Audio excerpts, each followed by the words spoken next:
little bit about Western Kentucky as we reflect back over the weekend.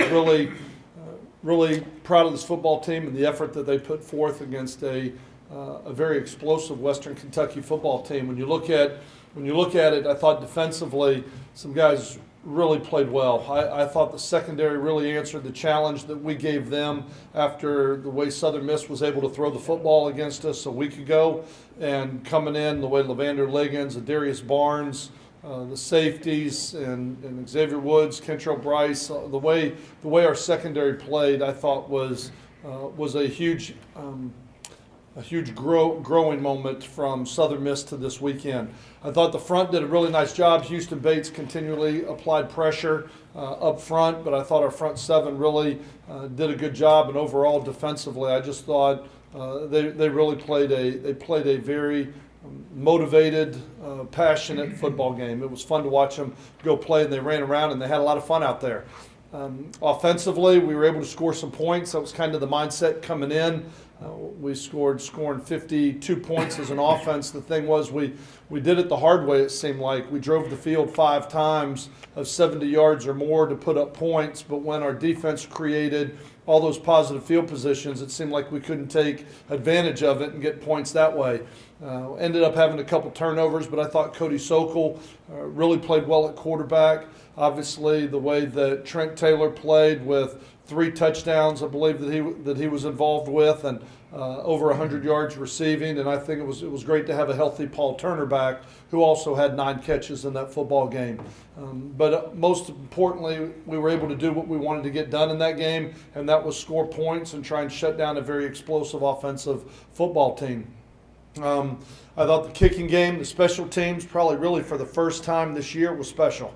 For the first time this year, seeing Carlos Henderson get loose and see him get a long touchdown return, a 51-yard field goal, created a turnover on kickoff, and then also had about a 20-yard punt return Trent Taylor did to get us down there to set up another score. So I thought overall it was probably our most complete game that we played.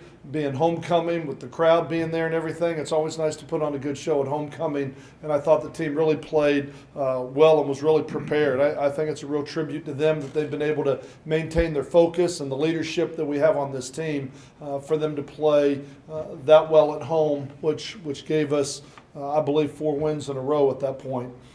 Looking this week at UAB, it doesn't get any easier.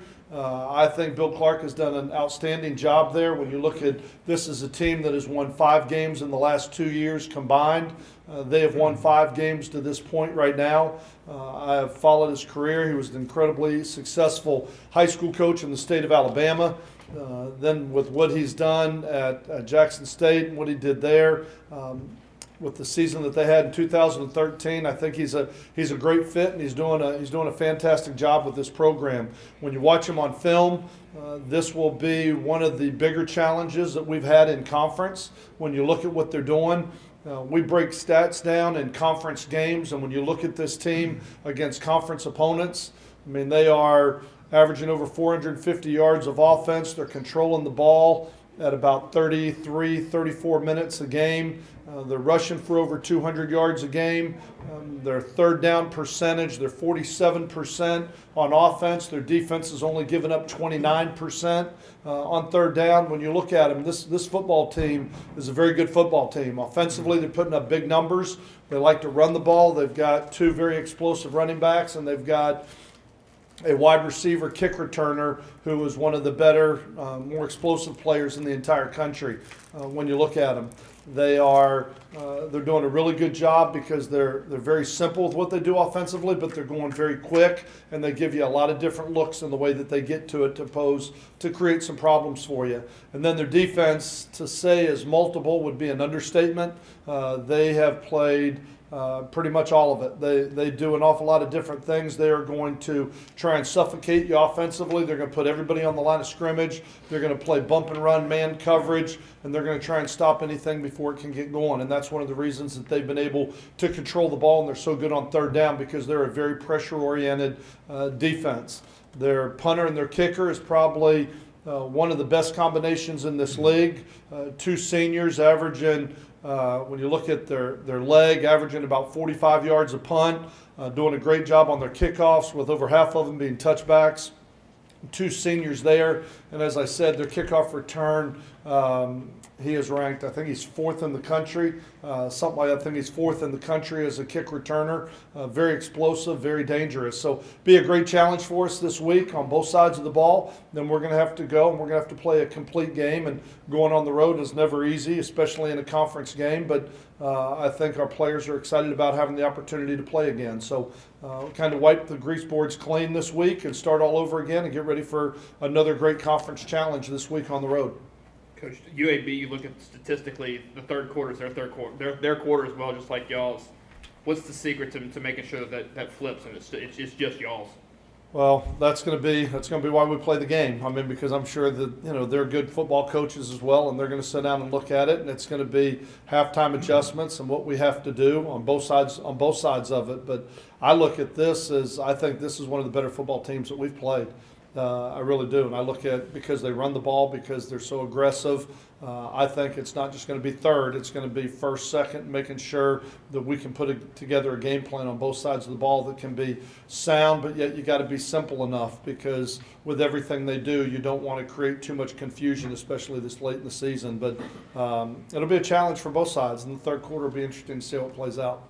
Defensively in the secondary, did the corners really step up Saturday and give you a lot more faith in them from a bumper run coverage standpoint? Yes, and which is why we talked about at the very beginning. I mean, they answered the challenge because we really challenged them. We have not played a lot of man coverage, and we got in this game and we said we're going to put them in a man coverage situation, and I thought they answered it. I thought they did a great job, and Levander Liggins and Adarius Barnes, and I know the 2 of them haven't had a lot of interceptions, and most of those have come from the safeties, but they were challenged Saturday, kind of turning the game into a fade game where we're going to press them and kind of make them throw the fades and give those guys a chance to go make some plays, and they did a great job with that. But they kind of really played. This was the first game that we put them on an island and said we're really going to challenge you and try and kind of load the box and say let's see what we can do outside, and I thought they did a really nice job. They answered the challenge we put on them for sure. With a running back like Jordan Howard, I assume that you got to do it again this week.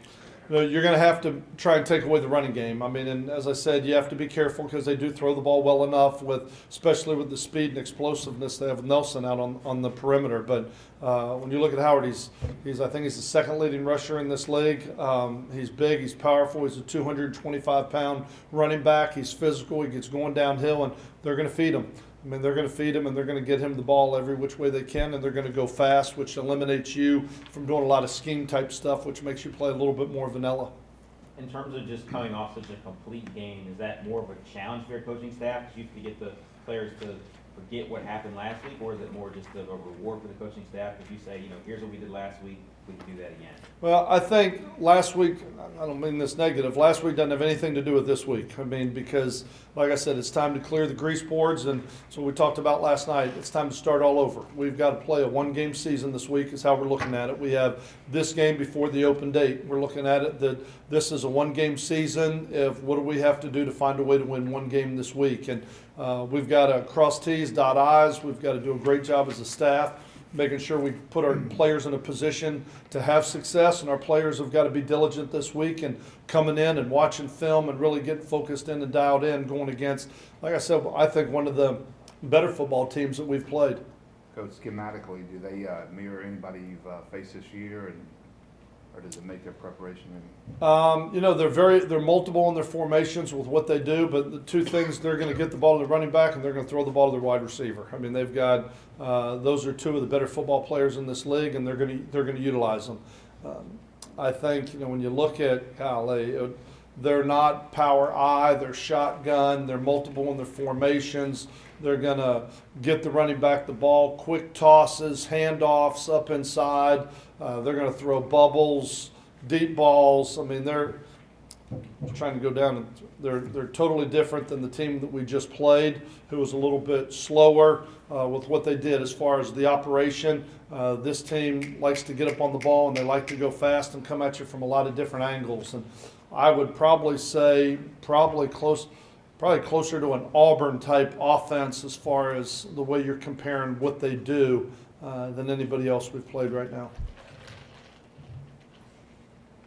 In terms of just coming to work every day, obviously, you want to win every game and you're taking it a one-game season, but just the excitement around this team and just everyone coming in, how's it different from last year when you were still trying to piece things together?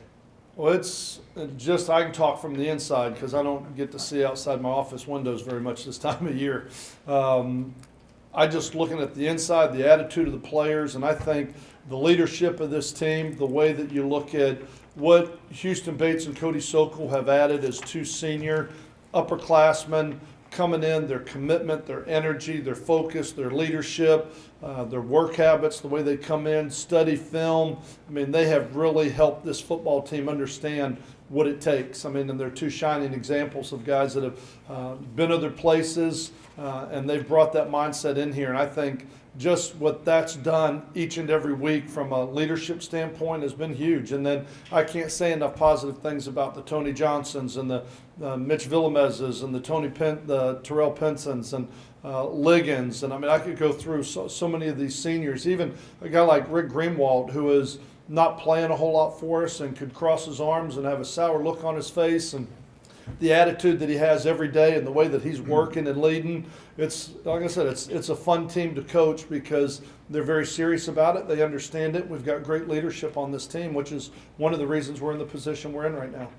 Coach, at the end of the day, obviously it's about winning a conference championship and eventually making it to a bowl game.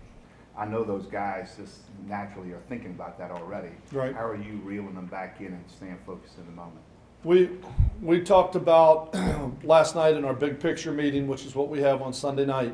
We just talked about this is where we are. Here's the conference race and what's going on, and everybody's going to start getting into who has to beat who, and they go on the road to play them, and they have to beat them, and what happens if that happens, and then everybody's going to start talking. Well, if that happens, then we're going to go to this bowl or that bowl, and everybody wants to start projecting. As I told them, what we've got to do right now, we can't fall into that trap. We've got sitting down and trying to project what's going to happen and project the future is a waste of our time right now on the inside. I understand the media, the fans, and that's part of the excitement of winning. But for us right now, we said let's find a way to go 1-0 this week, find a way to get a win, then let's go through the open date, and then let's take a look at kind of how that's shaken out, and we'll have a lot clearer picture of what everything's going to look like in 2 weeks. You look at y'all's most recent opponent at Western Kentucky. Western Kentucky only narrowly lost to UAB earlier in the season. What was Western Kentucky able to do against them, and conversely, what was UAB able to do to slow down Western Kentucky? Western Kentucky hit some big plays on them with all the man coverage. You look at where they were early in the year, and they have just gotten better and better as the year's gone on. But I think Western Kentucky was able to hit some big plays on them to score some points. They had to come back and do that, and UAB was able to control the ball as they have against everybody and kind of control the ball. And it's really the two, we always talk about how the two systems have to fit, offense and defense.